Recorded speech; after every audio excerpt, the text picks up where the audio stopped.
كتب عليكم القتال وهو كره لكم وعسى أن تكرهوا شيئا وهو خير لكم وعسى أن تحبوا شيئا وهو شر لكم والله يعلم وأنتم لا تعلمون۔ مسلمانوں، تم پر اللہ کے رستے میں لڑنا فرض کر دیا گیا ہے، اور وہ تمہیں ناگوار تو ہوگا، مگر عجب نہیں کہ ایک چیز تم کو بری لگے اور وہ تمہارے حق میں بھلی ہو، اور عجب نہیں کہ ایک چیز تم کو بھلی لگے اور وہ تمہارے لیے مضر ہو،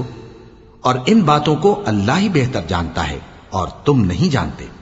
يسألونك عن الشهر الحرام قتال فيه قل قتال فيه كبير وصد عن سبيل الله وكفر به والمسجد الحرام وإخراج أهله منه أكبر عند الله والفتنة أكبر من القتل ولا يزالون يقاتلونكم حتى يردوكم عن دينكم إن استطاعوا ومن يرتدد منكم عن دينه فيمت وهو كافر فأولئك حبطت أعمالهم في الدنيا والآخرة وَأُولَئِكَ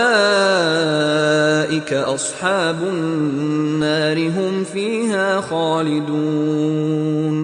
اے پیغمبر، لوگ تم سے عزت والے مہینوں میں لڑائی کرنے کے بارے میں دریافت کرتے ہیں، کہہ دو کہ ان میں لڑنا بڑا گناہ ہے، اور اللہ کی راہ سے روکنا اور اس سے کفر کرنا اور مسجد حرام یعنی خانہ کعبہ میں جانے سے بند کرنا اور اہل مسجد کو اس میں سے نکال دینا جو یہ کفار کرتے ہیں، اللہ کے نزدیک اس سے بھی زیادہ گناہ ہے، اور فتنہ انگیزی خونریزی سے بھی بڑھ کر ہے، اور یہ لوگ ہمیشہ تم سے لڑتے رہیں گے یہاں تک کہ اگر مقدور رکھیں تو تم کو تمہارے دین سے پھیر دیں، اور جو کوئی تم میں سے اپنے دین سے پھر کر کافر ہو جائے گا اور کافر ہی مرے گا تو ایسے لوگوں کے اعمال دنیا اور آخرت دونوں میں برباد ہو جائیں گے، اور یہی لوگ دوزخ میں جانے والے ہیں جس میں ہمیشہ رہیں گے۔ ان الذين آمنوا والذين هاجروا وجاهدوا في سبيل الله اولئك يرجون رحمة الله والله غفور رحيم۔ جو لوگ ایمان لائے اور اللہ کے لیے وطن چھوڑ گئے اور کفار سے جنگ کرتے رہے وہی اللہ کی رحمت کے امیدوار ہیں، اور اللہ بخشنے والا ہے، رحمت کرنے والا ہے۔ يسألونك عن الخمر والميسر قل فيهما إثم كبير ومنافع للناس وإثمهما أكبر من نفعهما ويسألونك ماذا ينفقون قل العفو كذلك يبين الله لكم الآيات لعلكم تتفكرون۔ اے پیغمبر،